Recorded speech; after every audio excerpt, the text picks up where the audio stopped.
Greetings, Angel. Welcome to November.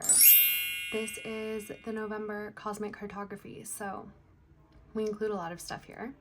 We talk about just the overarching energies of the month, the signs, the symbols, the astrology, the numerology, everything that is going to be coming up around November to signal, the ways that you can move for your greatest benefit, because it's a very powerful month. It's encoded with the number 11 being the 11th month, and 11 is a master number. 11 also represents the energy of infinity, so it encapsulates the energy of all of the numbers in existence, essentially. So basically the options, the opportunities, the potential to manifest is infinite in November. But with that infinity, there can also be an overwhelm of choice. What do I do? Where do I go? Kind of getting caught in the wind. Or you can direct your consciousness towards what you want and pull on the infinite energy that's flooding through in an amplified way this month to make what you intend to happen, or at least supercharge your intentions, your manifestations with this energy so that it will have much higher potential to grow and to flourish and to actualize itself here in this physical realm.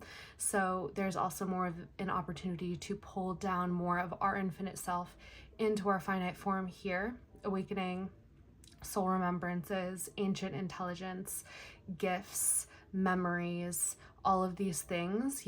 Our infinite self is like kind of parked up in the cosmos, and we are able to access more and more of it by becoming a fit vessel for our soul here. That can be through, strengthening our physical body, our energy bodies, clearing, cleansing, all of these things that allow us to hold more. And then there are ways that we can pull it in: energy work, meditation, connecting to the quantum field, etc. And just like clearing old patterns that kind of blocked energy from fully flowing through us, through this vessel that is us in the here and now. So there is max potential to make that happen this month. 11 is a very spiritual number, so any kind of practices you can do around energy work, and specifically around sound, which essentially encapsulates everything in the same way that the number 11 encapsulates all the energies. That's why it's connected to sound, because sound is just vibration, which encapsulates everything. Everything at its basis is a little sound wave, whether it's at a dense form or a less dense form, like we're a dense form of sound. So that's that. So it's a really good month to work with your sound, tune your own sound vibration. You can do this through listening to different frequency hertz. You can do this by listening to mantra. It's a really good way to change your sound through chanting, through toning, any sort of sound healing, crystal, bowl healing, gong healing, etc. You're tuning your field, and then you'll shift the frequency that you run at, and therefore where your frequency match to. So the opportunities, the people, the situations in your life will begin to shift to match the vibration that you shift into. And so that's why I'm a huge proponent for energy first. Like, change your energy, you'll change your life. Shift your energy, you'll shift your circumstance, and so on. With this overarching energy of 11, it's just important to remember your own infinity this month. You're not this finite being, you're not this finite personality. That is just the encoding you are currently embodying, whereas your soul, the energy of you on a multidimensional sense, is infinite. So you can download, bring in more of you always at all times. You can shift, you can change. You're forever shifting and changing. You're never stuck. There's always newness to be had, and there's always more to make of you. So begin to really embrace your infinite nature and know that change can happen in an instant, especially when you start from the subtle realms, the vibration, the sound vibration, and going forward from there. So 11 overall to me too is like a major portal month, because it's like the one and the one, and this is kind of like a doorway that you can walk through, and it's also this mirror energy where you get mirrored back to you what you have been cultivating thus far in a year. I feel like it's kind of like the mirror check of the year before we finish out with the final month and enter into a new year, because you get to see a lot of the energy of what you have been cultivating thus far. It's going to be shown to you, and that is really in accordance with the tarot energy of the month. So the 11th card in the modern tarot, like the Rider-Waite and such, is Justice. And Justice is the energy of like what you have sown, you reap.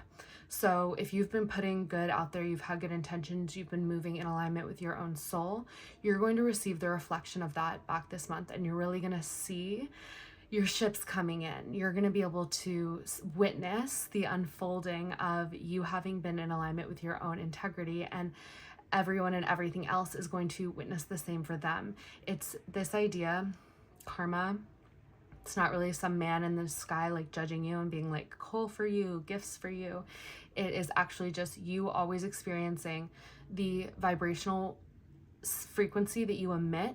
It's always going to bounce back to you, so that you can start to realize that what you create, you have to experience, because there is no separation. And then you can choose from your own free will what you wish to create, so that you can experience what you want to experience. So this is a huge mirror month. We're gonna be able to feel the energy of what we've been putting out there. We're gonna have the chance to refine, bring justice to things, and show up in new ways so that we can close out the year in a positive way. So nothing is lost. Everything is either a blessing or a lesson. And we always have places where we can refine, and we also have places that we've been doing amazing. You can pat yourself on the back, etc. So any people, situations, etc. in your life, they're always an opportunity to show up in a different way, or a mirror of how you have been showing up previously.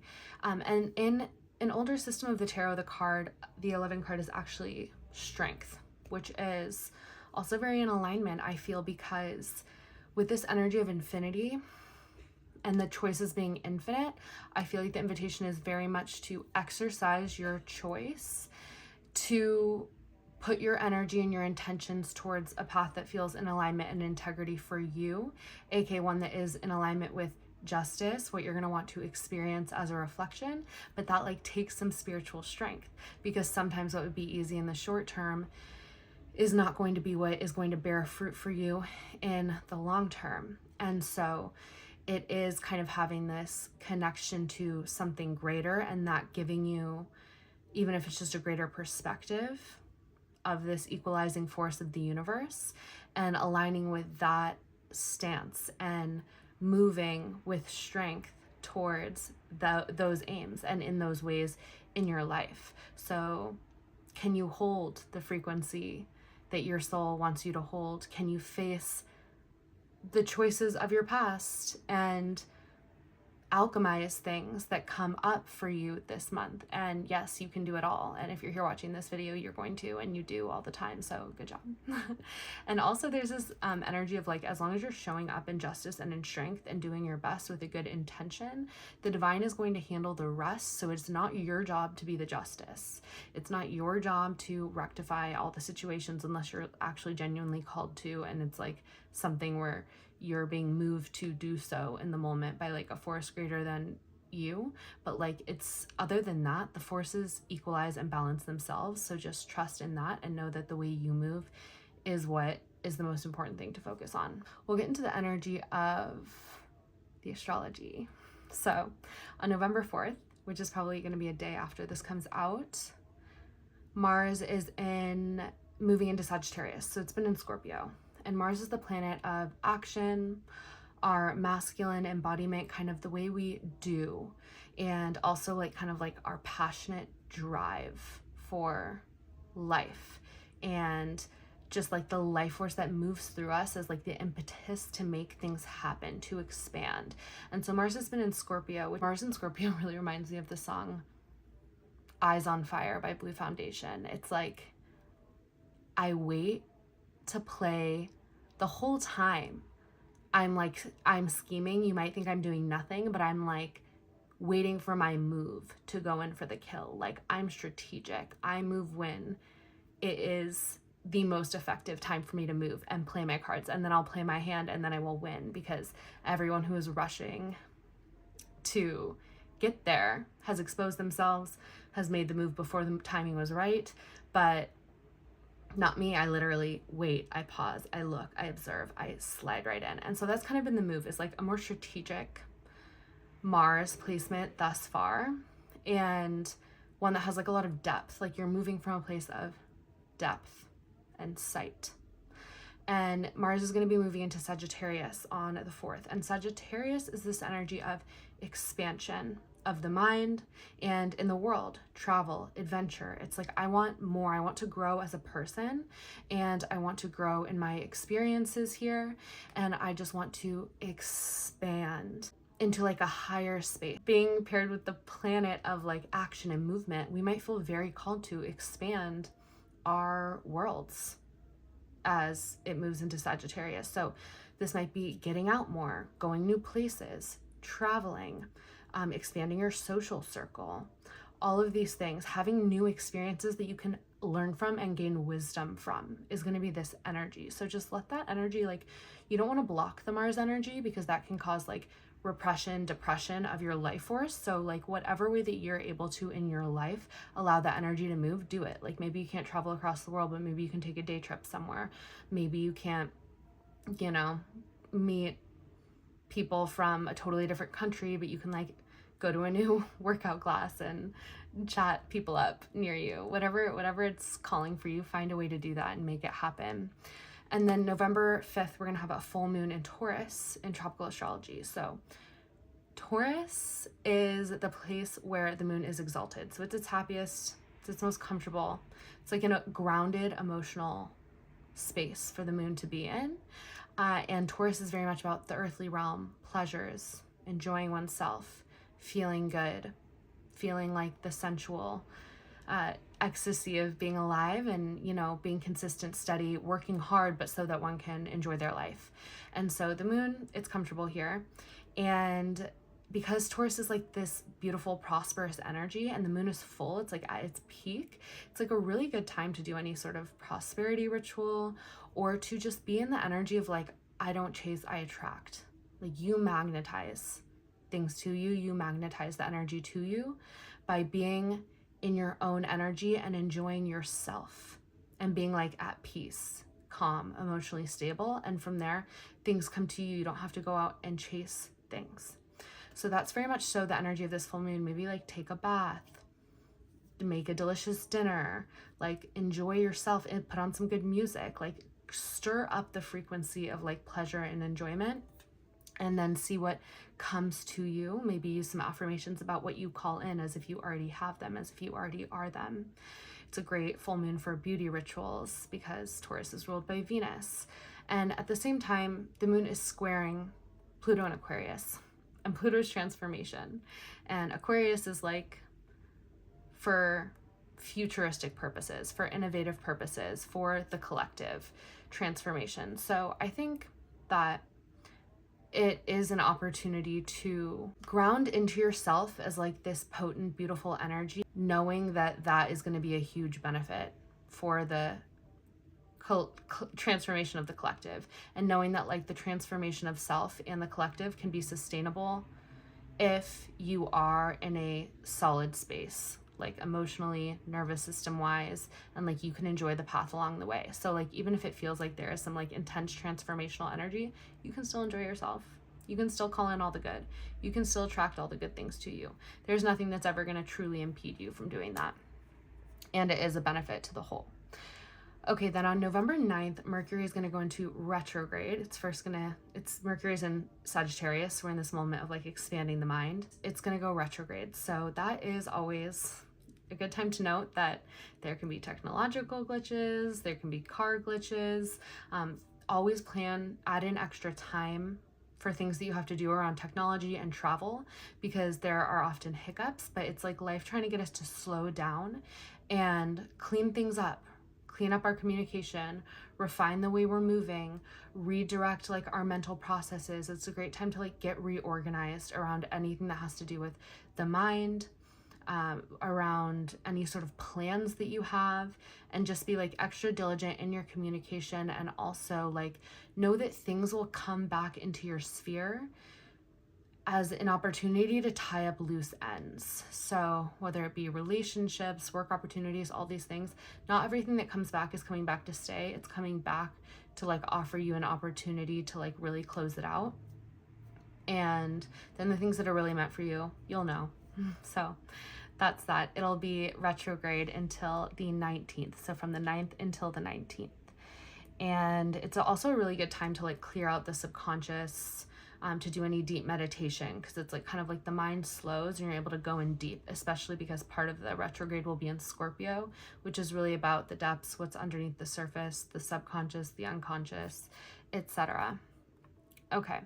And then on the 11th of November, Jupiter, first of all, it's the 1111 portal.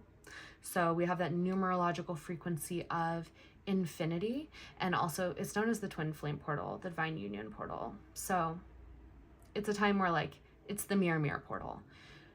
It's a time where like if you're on a journey of like divine counterpart relationship, there's like a powerful momentum for like coming into union, and then also just within oneself, balancing the masculine and the feminine polarity within. This is a really like optimal time to be balancing those energies and to like really come into this wholeness of integration within oneself.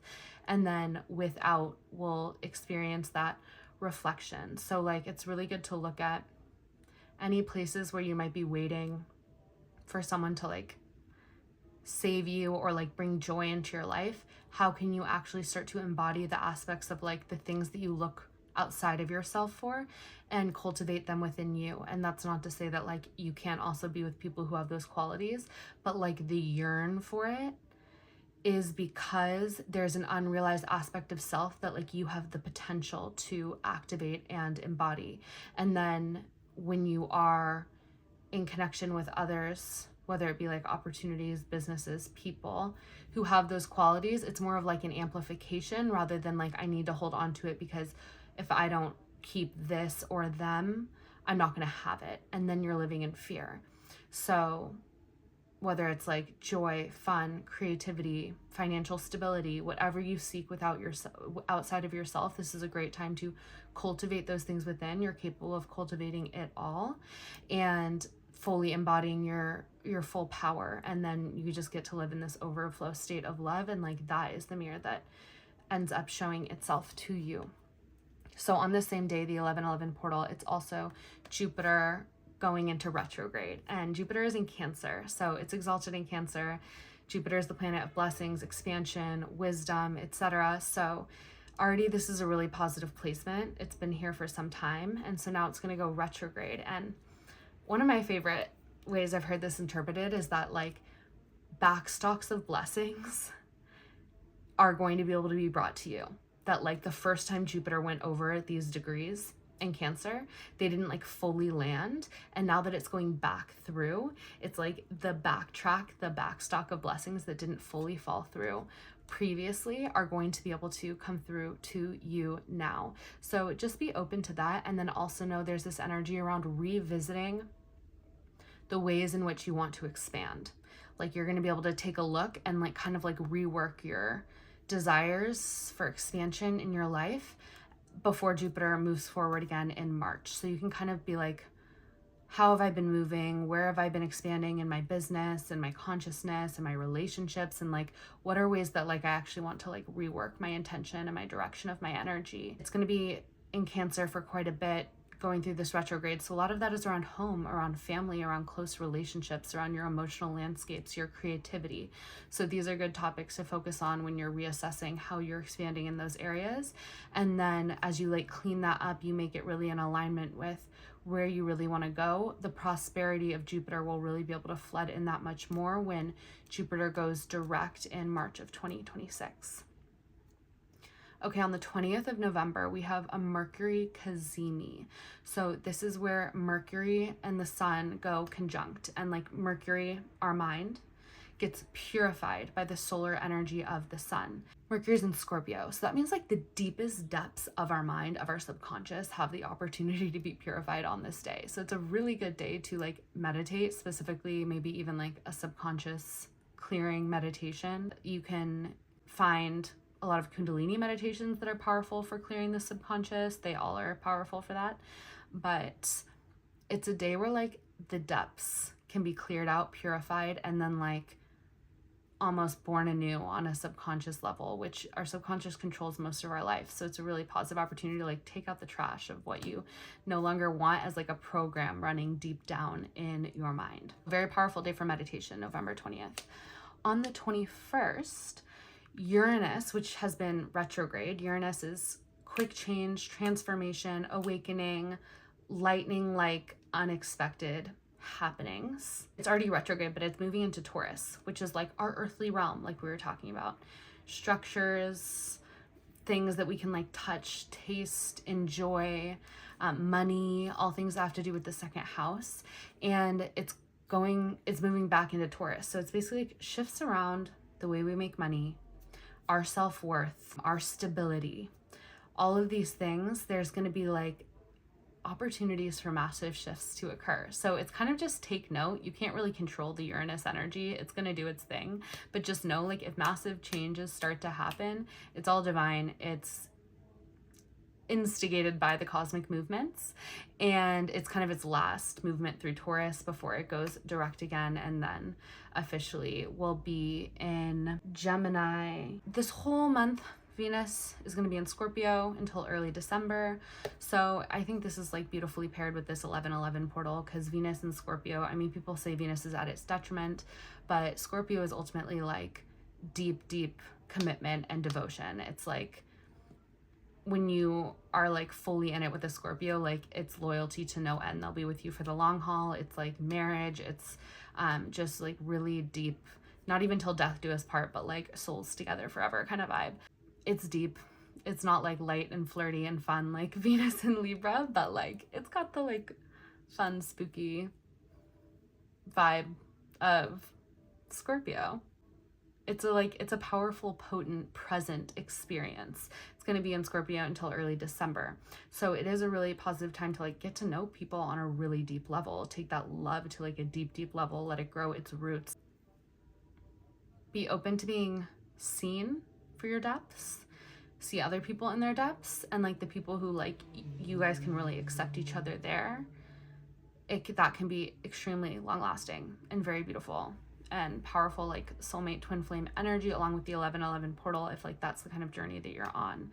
So that's the astrology for this month, and we're going to take a quick break. We'll be back with a couple more juicy tidbits, such as the ascended master of the month and some animal friend symbols and mythos. Okay, be back soon. Okay, welcome back. Let's get into the end of this, shall we? The end, beginning of the end.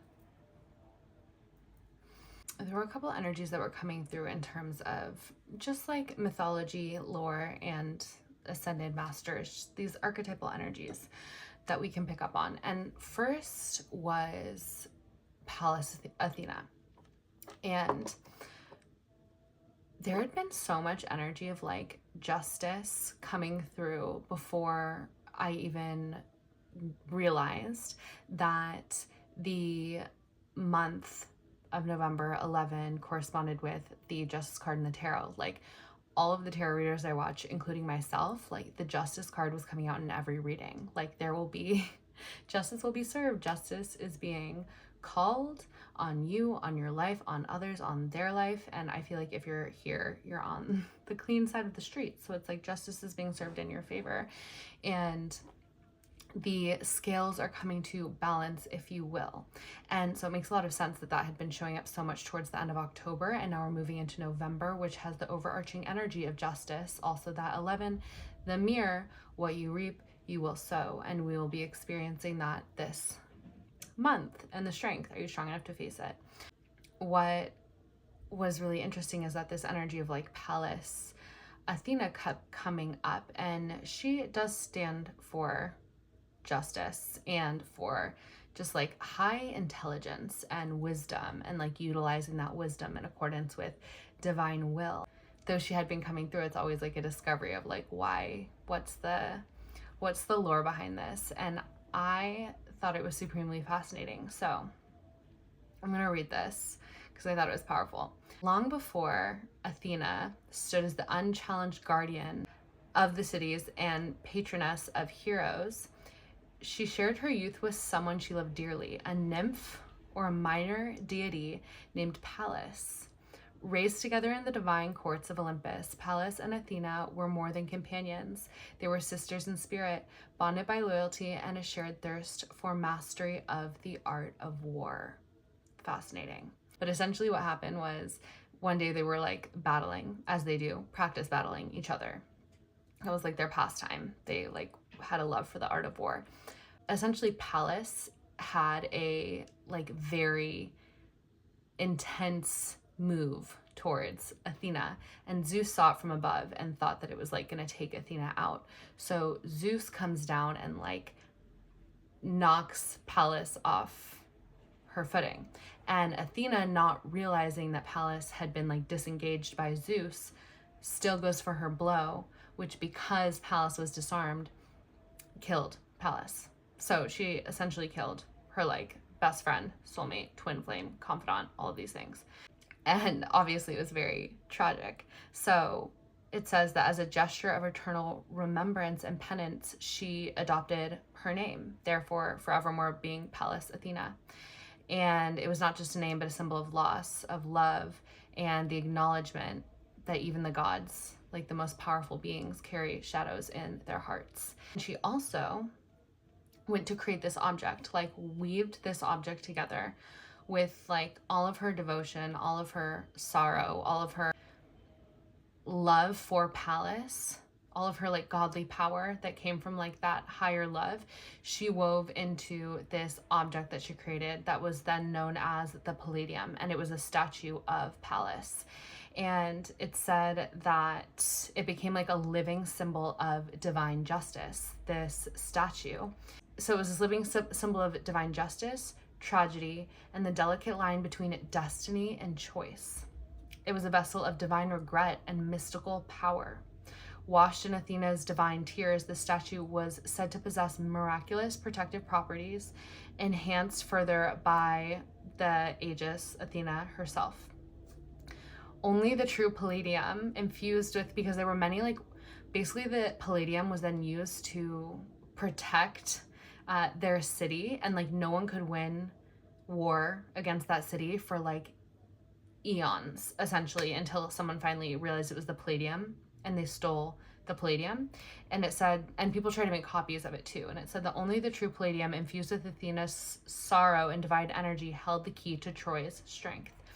And so it's like this energy of the losses that are experienced by the hand of our own, or like by the hand of the divine, that are like so heartbreaking and sorrowful, can become like the greatest sources of power of all time. Like the palladium is what kept Troy safe for as long as until the palladium was stolen.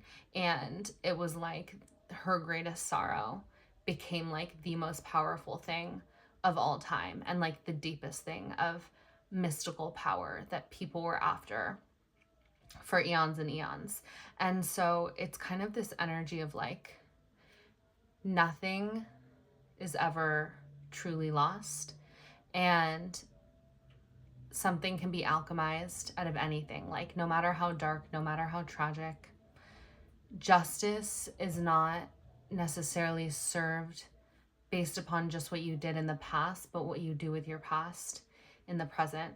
And sometimes we're even meant to lose people, things, etc., that we like care more about than anything, because we're meant to discover our own power to create something new.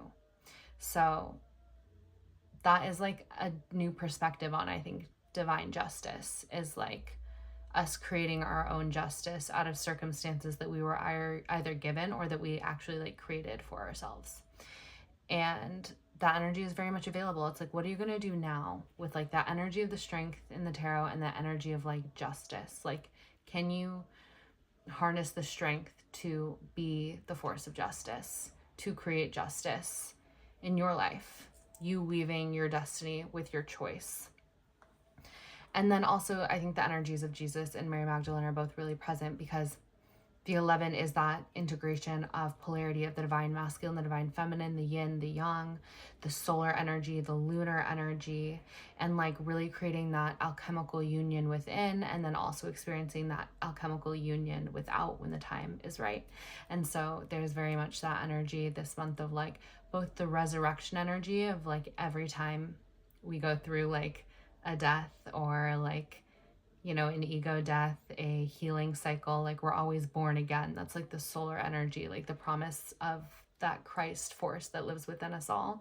And then there's also like the deep lunar feminine intuition, mystical power of like, we can also walk through the darkness with power, with knowing, walking towards the light, even when we don't even see it, knowing that our intuition will guide us there, and like finding the power within the void, and being able to master both these realms, and knowing that one is just the other side of the coin from the other is something that is going to be really available like at the next level this month, which is why also the animal totems that have been coming up are the scarab and the moth. And the scarab represents like those solar energies, that promise of divine resurrection through the sun that shines every day after the night. And it's said to represent resurrection, solar power, divine protection, and the ability to like generate life and create at all times, like create something new from nothing. All the time there's like that possibility. And then there's the moth, which is more of the lunar energy. It's lunar transformation, intuition, the pull of the unknown. It's like following our inner light, even if it means traveling through the darkness and traveling through the unknown, like letting that inner light be the guiding force forward, even when we can't see where it's taking us. It's like a very like shamanic energy. It's the moth transforms like the butterfly, but it does so like in the night, not as much in the daylight.